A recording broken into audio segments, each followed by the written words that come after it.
안녕하세요. 엘코리아 에듀그룹 대표 임지입니다. 오늘은 여러분에게 남녀공학 여자 보딩스쿨 어디로 가야 될지 고민하시는 분들을 위해서 제가 쓴 글을 읽어드리고 그리고 제 의견을 안내드리도록 하겠습니다. 우선 낭독하겠습니다.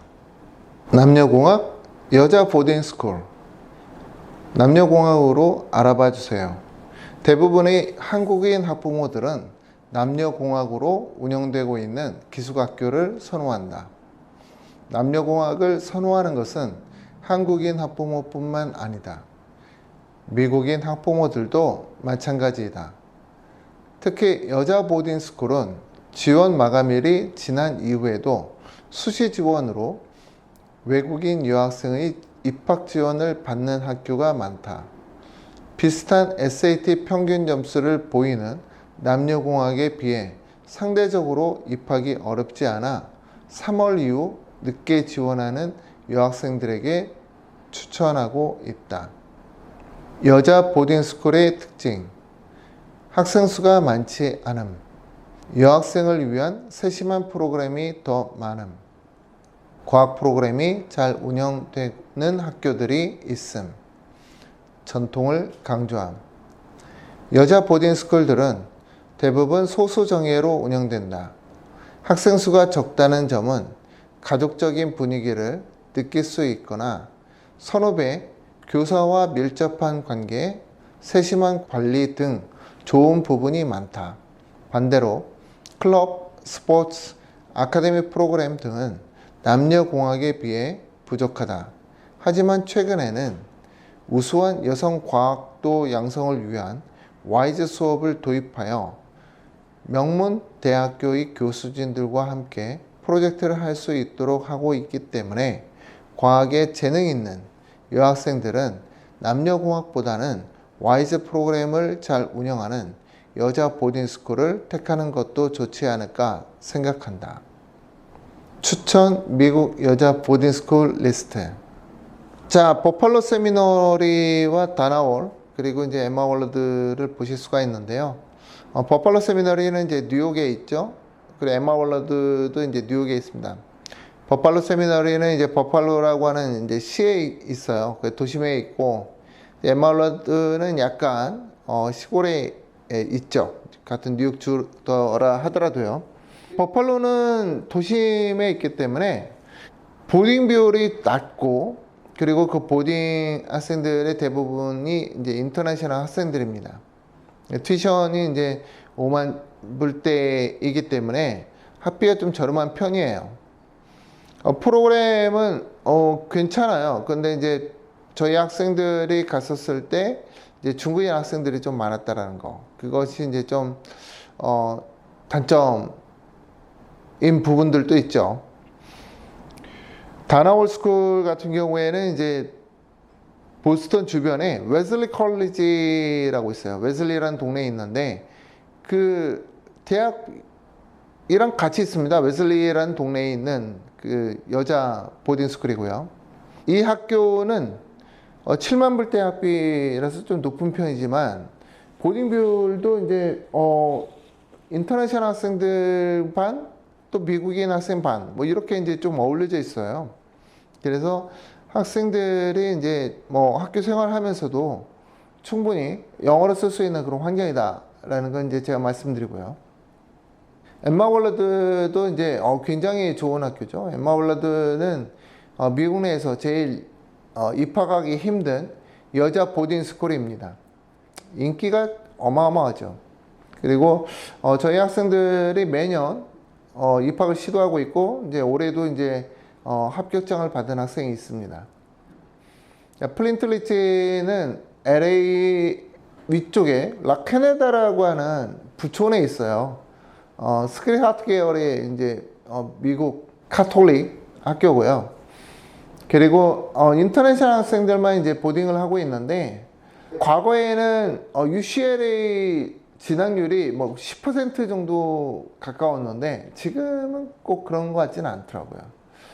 약간 과거 명성에 비해서는 조금 인정을 못 받고 있는 요즘입니다.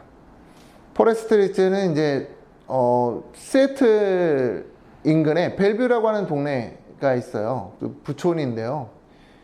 그 부촌에 있는 이제 학교 안에 이제 기숙사를 만들어서 인터내셔널 학생들을 수용하고 있어요. 그래서 인터내셔널 학생들은 주로 이제 중국인 학생들이 많죠. 시애틀 중국인 학생들이 좋아하니까. 그리고 한국 학생들은 별로 없습니다. 폭스크로프트 스쿨은 이제 버지니아에 있어요. 버지니아에 있는 학교고, 보딩비가 굉장히 높고요. 그리고 인터내셔널 학생들은 한 20% 정도 비율, 무난한 것 같아요. 게리슨 포레스트 같은 경우에는 이제 멜런드에 있죠. 이 학교가 존 홉이랑 조인돼 있어요. 존스 홉킨스랑 조인돼 있어서 와이즈 프로그램을 이제 존스 홉킨스 교수들이 와서 이제 진행을 하는 내용입니다. 8학년부터 입학 가능할 수 있는 게 굉장히 큰 메리트고요. 린덴홀도 마찬가지예요. 린덴홀은 6학년부터 이제 가능합니다. 주니어 보딩 스쿨을 여자 학교에서 보내고 싶다라고 할 경우에 주니어 보딩 스쿨은 이제 남자 학교들이 좀 많이 있거든요. 이글브룩이나 뭐 패선데이나 뭐 카디건이나 힐사이드 뭐 이런 학교들이 다 남자 학교들인데 여자 학교가 없어요. 그래서 여자 주니어 보딩 스쿨을 이제 찾는 분들 중에는 6학년부터 입학이 가능한 린덴홀을 택하기도 합니다. 이 학교는 미들은 그나마 괜찮은데 하이스쿨은 인터내셔널 비율이 굉장히 높아요. 굉장히 높고 학교는 이제 커리큘럼은 이제 좋은 편입니다. 그리고 선생님도 굉장히 좋다고 호평을 받는 곳이기도 하죠. 미스 포터는 커네티컷에 있죠. 대통령 영부인을 이제 배출한 학교라서 잘 알려져 있고요. 한국 학생들은 이제 종종 가는 학교입니다. 뭐 엠마 월러드랑 뭐 1, 2등을 다툰다 뭐 이렇게 이제 보는 분들도 있어요. 그래서 여자 보딩 스쿨 중에서는 뭐 엠마 월러드로 갈 거냐 아니면 미스 포터로 갈 거냐 뭐 이렇게 이제 나누기도 합니다. 굉장하죠. 학교가 이제 역사가 있고 또 알룸나이가 튼튼합니다. 그래서 제가 커리큘럼을 봤을 때는 사실 밀리지가 않아요. 엠마 월러드에 비해서 밀리지가 않는데 대학 진학률을 보면은 이렇게 이런 소리밖에 낼 수밖에 없는 그런 내용입니다. 자, 그리고 이제 산타 카탈리나는 이제 LA에서 좀 떨어져 있는 위치에 있어요. 캘리포니아에 있는데 이 학교는 최근에 인터내셔널 학생들이 급증하는 학교입니다. 저학년 학생들은 이제 남녀공학으로 이루어져 있고요. 9학년부터는 이제 여자 학교로 이제 운영되는 학교입니다.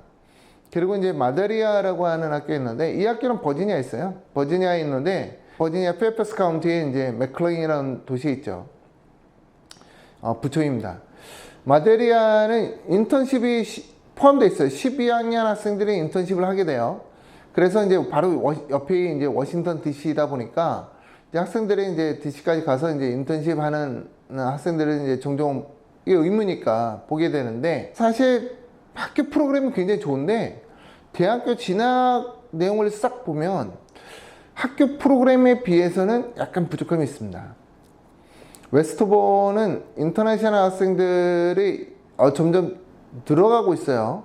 과거에는 한 10%대였는데 지금 이제 30%까지 올라왔죠. 이 학교는 커네티컷에 있고요. 한국인 학생들이 한 학년에 2명 정도밖에 이제 과거에는 이제 못 들어갔었는데 지금은 어떨지 모르겠어요. 저희 학생들이 이제 과거에 좀 다녔던 학교이기도 합니다. 자, 이렇게 그 여자 보딩 스쿨에 대해서 제가 안내드렸고요. 사실 그래요. 3월 이후에 여자 학생이 미국 보딩 스쿨을 찾는다라고 했을 때 남녀공학으로 갈지 여자 학교로 갈지 이제 만약에 뭐 고민한다 그러면은 저는 여자 학교를 추천해요. 왜냐면은 같은 급의 학교 뭐 SAT 평균으로 보던 아니면 대학 진학률로 보던 거의 비슷하다. 입학은 여자 보딩 스쿨이 좀 수월합니다. 그리고 학교에 가서 자기가 눈에 띄어야 되잖아요. 그리고 이제 좀 상위권에 올라가야 되기도 하고 이 가능성이 있는 경우는 여자 학교가 아닐까? 라는 생각도 들기도 하고요. 그리고 여자 학교가 좀 와이즈 프로그램이나 다른 여러 프로그램들이 잘 굳혀져 있어요. 그래서 저는 개인적으로는 만약에 중위권 또는 중상위권 학생이 어플리케이션 데드라인 지나서 3월, 4월, 5월, 6월 이쯤에 8월 입학하는 학교를 찾고 있다 라고 한다 그러면은 여자 학교 괜찮다라는 말씀을 드립니다.